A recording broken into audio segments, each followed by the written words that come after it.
మధ్యకాలంలో ఈ రాజకీయ నేపథ్యంతో, ఫ్యాక్షనిజం నేపథ్యంతో సినిమాలు బాగా వచ్చేస్తున్నాయి. సో, మీరు అదే నేపథ్యంతో తీసుకొని రాజకీయ వ్యవస్థని ఒక ఆ రూట్‌లో వెళ్తూ తీసిన సినిమా ఇది. ఎంతవరకు రీచ్ అవుతారని మీ confidence?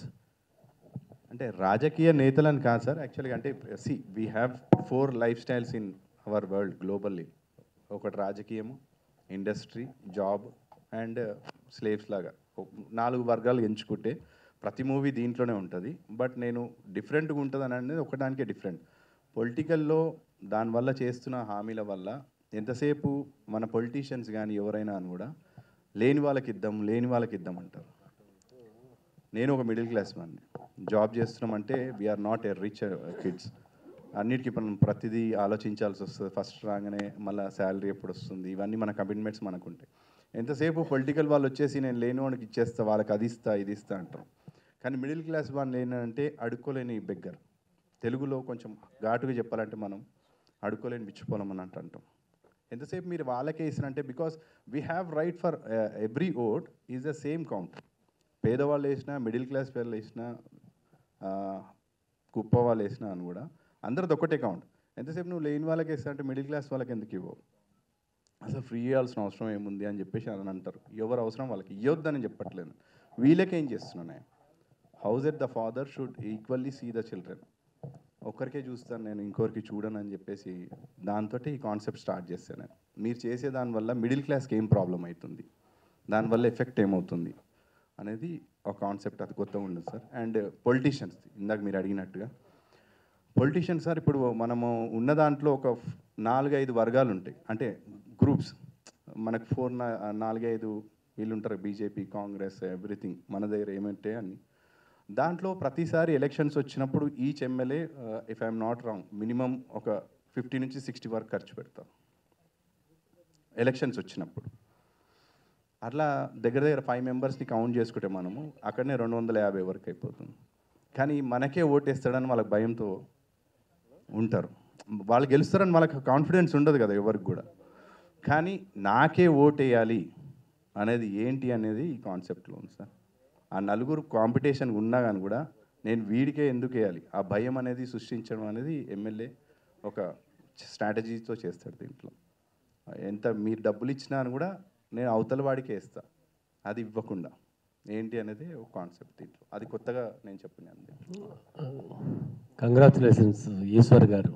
Sir thank you. Suryapet junction అనేది ఏపీకి తెలంగాణకి మధ్యలో బోర్డరు. మేము ఎప్పుడు ఏపీకి వెళ్ళినా అక్కడ ఒక టిఫినో టీ తాగుతూ ఉంటాం. అందుకని మాకు బాగా, ఇప్పుడు కూడా మా మిత్రులతో అన్నాను, సూర్యాపేట దాటి విజయవాడ వెళ్ళిపోతే పాటికి చాలాసేపు అయిందిరా ప్రెస్ మీట్ పెట్టి అని. అలా సూర్యాపేట అనేది మాకు చాలా మమేకమైపోయింది మా మనసుల్లో. మీరు ఆ టైటిల్తో వస్తున్నారు, ముందుగా మీ కంగ్రాచులేషన్. మీ ట్రైలర్ చూస్తే ఇల్లాలు ముఖం ఈది గుమ్మం చెప్తుందని ఒక సామెత ఉంది తెలుగులో. ఆ అమ్మాయి ఇల్లాలా కాదా అనేది వీధి గుమ్మం చెప్తుంది. ఆ ముగ్గు అవి వేసి పెడితే ఒక పర్ఫెక్ట్ ఇల్లాలు ఉందనేది ఒక నానుడి. మీ ట్రైలర్ చూస్తే ఈ సినిమాకి ఏం కావాలో అన్నీ అందులో ఉన్నాయి అనిపించింది మాకు.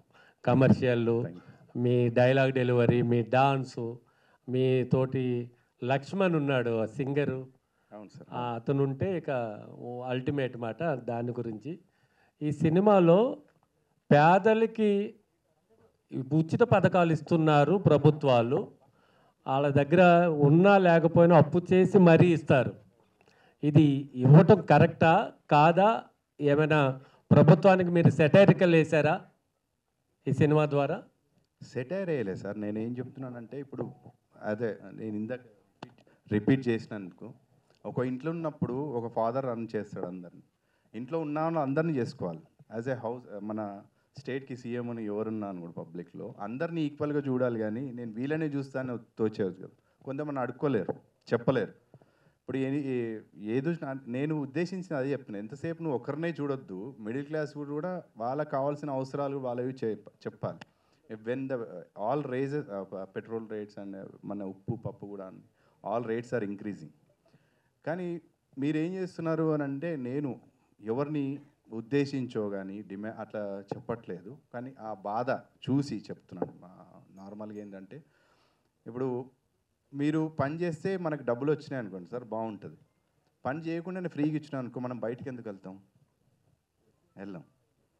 సో ఇప్పుడు పేదవాళ్ళకి అన్ని ఇస్తా అంటున్నారు, వాళ్ళ ఇంట్లో కూర్చొని ఏం చేస్తున్నారు? They also talking about real estate.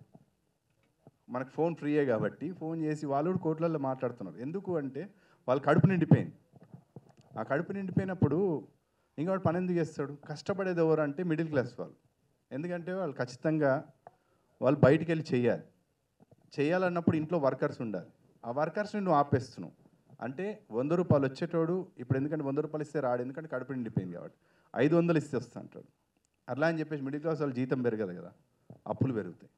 అందుకనే వర్క్ ఇవ్వండి కానీ సోమరిపోతులు చేయొద్దని. కరెక్ట్ అండి మీరు చెప్పింది. ఇప్పుడు ఊళ్ళల్లో కూలీ దొరకట్లే. ఇప్పుడు భీమవరంలో కానీ అమలాపురం కానీ ఏరియాలో ఒక కూలి పనికి రమ్మంటే ఎవరు రారు. ఇక్కడ ఎక్కువ కూలీలు బీహార్ నుంచి గుజరాత్ నుంచి వస్తున్నారు. ఈ ఫ్రీ పథకాలకు అలవాటు పడిపోయి వాళ్ళు అసలు పని చేయటం మానేసి, మీరు అన్నది ఎగ్జాక్ట్ మాట, ఎటుపోయి మధ్యలో మధ్యతరగతి వ్యక్తే ఇబ్బందులు పడుతున్నాడు. మీ సినిమా ద్వారా మధ్యతరగతి వ్యక్తులకి మంచి జరగాలని కోరుకుంటూ all the best. Thank you sir, thank you. Eshwar గారు సార్ ఇది ఇప్పుడు సినిమాల ట్రైలర్ చాలా బాగుంది. Thank you. హీరోయిన్తో అంటున్నారు నీ పెనం పైన దోశ వేస్తాను అంటే దాని అర్థం ఏంటి సార్? మీకేం అర్థమైంది సార్? నాకేం అర్థమైంది చెప్తా, కానీ అంటే డబల్ మీనింగ్ లాగా ఉన్నట్టు ఉంది అది. అంటే మీకేం అర్థమైంది చెప్తే నేను కరెక్ట్ కాదా? నాకైతే డబల్ మీనింగ్ లాగా అయితే అర్థమైంది సార్. లేదు సార్, అంటే అమ్మాయి హోటల్లో పనిచేస్తుంది, దోశలు వేసేటప్పుడే చూస్తాను కాబట్టి నీ పెన్నం మీద నేను దోశలు వేస్తే ఇవ్వండి అని చెప్పేసాను. నీ పెన్నం మీద అంటే ఆమె వేసే పెన్నం. నైనా గారు మరి వేసారా దోశ వేసారా మరి last? For that, you should go and watch the movie.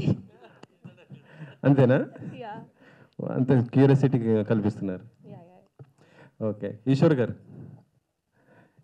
అంటే ఉచిత పథకాల వల్ల అందరు చెడిపోతున్నారు అన్నట్టు చెప్తున్నారు కదా, అసలు ఎక్కడ ఇస్తున్నారు సార్? ఇప్పుడు 2 తెలుగు రాష్ట్రాలు చూస్తుంటే ప్రజలు నమ్మి ఓటేస్తారు, తీరా చూస్తే మోసపోతున్నారు కదా.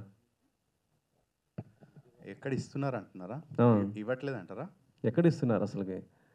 2 తెలుగు ఏపీలో చూస్తుంటే సూపర్ 6 ఏమీ లేనట్టే ఉంది. ఇక్కడ ఏదో పెట్టారు, ఇక్కడ కూడా లేదు. ప్రజలు రెండు రకాలుగా 2 చోట్ల ఇబ్బంది పడుతున్న పరిస్థితే ఉంది. ఇప్పుడు ఇస్తున్నారా ఇవ్వట్లేదు అనేది కొన్ని నాకు తెలుసు, చూశాను కాబట్టి. అంటే బేసిక్గా ఒక మాట చెప్పాలంటే ఇప్పుడు ఎంతసేపు ఇప్పుడు ఒక హౌస్ కొనాలనేది అందరి కళ్ళు ఉంటుందండి. చిన్న ఎగ్జాంపుల్ చెప్తున్నాను నేను మీకు, అంటే నేను అర్థం చేసుకున్నాను యాజ్ ఎ బ్యాంకర్గా నేను చూస్తున్నాను. బయటలో అందరు హౌసింగ్ లోన్ అనేది అందరికీ ఒక జాబ్ చేస్తున్నప్పుడు ఫస్ట్ ఆలోచించేది హౌస్ కొనాలని చెప్పేసి ఆలోచిస్తాడు. ఒక హౌసింగ్ లోన్ వచ్చేసి 20 years పడుతుందండి మినిమం. 30 years కూడా ఇప్పుడు చేశారు. ఆ హౌసింగ్లోనే కళ ఉంటుంది. అది ఒక మిడిల్ క్లాస్ వాడి 40-50,000 అనుకోండి శాలరీ తీసుకున్న దాంట్లో 30,000 దానికే పోతుంది. దాంట్లో మిగతా దాంట్లో ఖర్చులు ఇర్చులు మళ్ళీ అన్నీ పెరిగిపోతుంటాయి. సడన్గా డబుల్ బెడ్రూమ్ ఫ్లాట్స్ ఫ్రీ అని చెప్పేసి అదే ఏరియాలో 40,000-50,000 గజం ఉన్న ఏరియాలు ఇచ్చేస్తే ఈ వెళ్ళేవాడికి ఏమనిపిస్తుంది? మిడిల్ క్లాస్ వాడికి, అరే నేను 20 సంవత్సరాలు కట్టుకోవాలి, ఇలాగేమో ఫ్రీగా ఇచ్చేసిందని ఆడ అలాని కూడా కేర్ చేయడు. కానీ ఇండైరెక్ట్లీ అలా ఆ డబ్బు వచ్చింది వీళ్ళందరి దగ్గర నుంచి, మీరు అంటున్నారు 1,00,000 మందిలో ఒకరికి ఇద్దరికి ఇస్తారు తప్ప అక్కడ ఎవరికి కనపడదు. అదే మన గవర్నమెంట్లో చేస్తున్న ఒక ట్రిక్స్ తప్ప ఏమి లేదు. పాలిటిక్స్లో ఆ ట్రిక్స్ అంతే. మళ్ళీ ఇప్పుడు కట్టిన అదంతా కూడా వేస్ట్. ఎక్కడనే సార్ అలా ఉంటే రోడ్డుకి ఇప్పుడు ఉన్నట్టు స్కీమ్స్ మొత్తం కూడా మాకు కావాలని రోజు జనాలు ఎందుకు ఇట్లా వెంటబడుతుంటారు? నాకు అనిపించి ఒక కాన్సెప్ట్లో నేను తీసానండి, ఎవరికి వ్యతిరేకంగా అని చెప్పట్లేదు నేను. అంటే మీరు ఉచిత పథకాల గురించి దాని మీద అంటున్నారు కాబట్టి ప్రజలైతే ఎక్కడ సోమరులు కారు. ఉచిత పథకాలు ఇవ్వద్దని చెప్పట్లేదండి నేను. ఉచిత పథకాలు ఇస్తే వీళ్ళకు కూడా ఏదో ఒకటి చేయాలి. మిడిల్ క్లాస్ ఒక్కరికే చేయొద్దు అంటున్నా నేను. I'm not telling that it is wrong, వాళ్ళకి ఫ్రీ ఇవ్వద్దు అని చెప్పేసి అనట్లేదు. అందరినీ కూడా చూసుకోవాలి అంటున్నాను నేను. సినిమా కంటెంట్లో నేను అది చెప్పాను, కానీ ఇట్ ఈస్ నాట్ మొత్తం పొలిటికల్ మీదనే ఉన్న కంటెంట్ కాదు. సార్ క్వశ్చన్ అడిగాడు కాబట్టి చెప్తాను.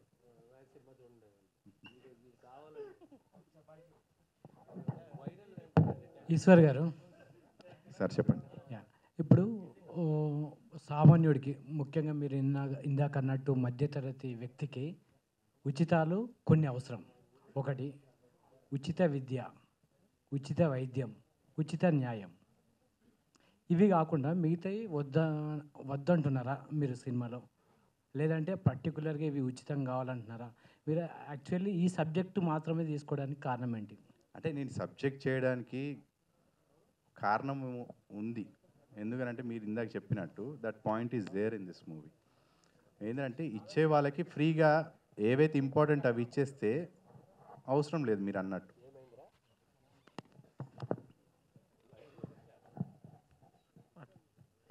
Madam,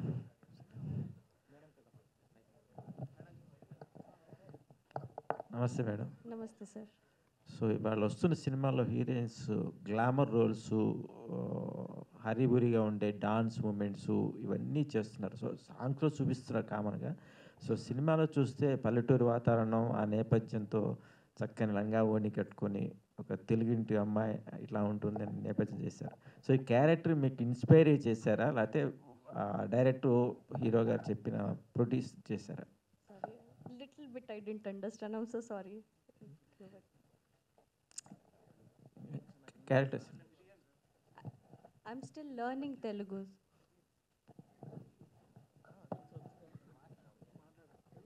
Okay, I got it. So I believe, see, now the audience is as such, everybody needs versatility. So, if I can do this, I can do this also. This is what, I'm just trying to, nothing like that intentionally. I can be both. I can be that village type of girl next door character also. I can be like this also, is what I want to be. Yes. Hi, Naina ji. First of all, congratulations. The trailer is awesome. Thank you. So coming back to my question, so actually in this movie you were in the traditional look, another look also. It's look very interesting. So my question is that while speaking the speech, you were saying about the you learn Telugu little bit only, these words only. Yes. Any dialogue from the trailer or any dialogue from the movie you can share with the hero? Any dialogue in Telugu? I remember Hero's dialogue. I love one dialogue of his. Yes, you can. Ningu kottala, nin tammuduku kottala. Yeah, Ishwar garu na question meeku. Yeah, meeku na question. So actually ఈ cinema అనేది 1 year before కూడా మేము విన్నాం. So ఈ movie title గురించి, concept గురించి, ఇందులో ఒక సాంగ్కి కూడా మీరు కొన్ని కాంపిటీషన్స్ కూడా పెట్టారనే ఒక ఐడియా, అంటే మేము చూసిన ప్రకారం. ఎందుకు ఇంత లేట్ అయ్యింది? కాంటెంట్ ఉన్న సినిమా ఎప్పుడు రిలీజ్ చేసినా హిట్ అవుతుందని అలా ఆపారా, లేదంటే any specific reasons for this? మీరు అన్నది కరెక్టే అండి. ట్రైలర్ తీసి అప్పుడు మంచి మూమెంటే ఉండే. ద బేసిక్ రీజన్ ఏంటంటే మూవీ ఎంతైతే కష్టపడి తీస్తామో, యాజ్ యూ నో ఆల్, ప్రమోషన్స్కి కూడా అంతే మనలా అదే ఇంపార్టెంట్ రోల్ ప్లే చేస్తుంది తర్వాత. Because not only in movie, any business field మనం చేసిన దాని తర్వాత దాన్ని ప్రమోట్ చేయకపోతే దానికి ఎవరికి తెలియదు ఫస్ట్ ఆఫ్ ఆల్. బికాస్ ఇందులో స్టార్ క్యాస్ట్ ఉన్న మేము కానీ ఎవరైనా అని కూడా అందరం కొత్త వాళ్ళే. కొత్త వాళ్ళని సడన్గా చూడాలంటే ఒక ప్రమోషన్ కానీ ఏదైనా జరుగుతూనే మేము మీకు తెలుస్తాం, అది నంబర్ ఆఫ్ అయితే. సో యాక్చువల్లీ మా మూవీలో ఐటమ్ సాంగ్ చాలా బాగా వచ్చింది చెప్పాలంటే, అందరికీ అది హమ్మింగ్. అది వచ్చినప్పుడు మేము ఒక కాంపిటీషన్ పెట్టాం, రేజ్ చేసాం, వాళ్ళకు కూడా ప్రైజెస్ అని మనీ కూడా అని అనౌన్స్ చేసాం, అంతా జరిగింది. దాని తర్వాత సడన్గా మళ్ళీ రిలీజ్ కనేలకు మళ్ళీ కొంచెం డబ్బు కావాల్సి వచ్చింది ప్రమోషన్స్కి. యాజ్ యూ నో చెప్తున్నప్పుడు కోట్లల్లో ఖర్చు పెడుతున్నారు ప్రమోషన్స్ కంటే, అక్కడ కొంచెం బ్రేక్ వేయాల్సి వచ్చింది. దానివల్లనే సరే ఆగి, దాని తర్వాత సేమ్ ఇందాక చెప్పే కదా, ఓ ఫ్రెండ్స్ వల్ల ముందుకు వస్తాము, తెలిసిన వాళ్ళ వల్ల, అలా ఫ్రెండ్స్ వల్లనే ముందుకు వచ్చి మళ్ళీ స్టార్ట్ చేయాల్సి వచ్చింది.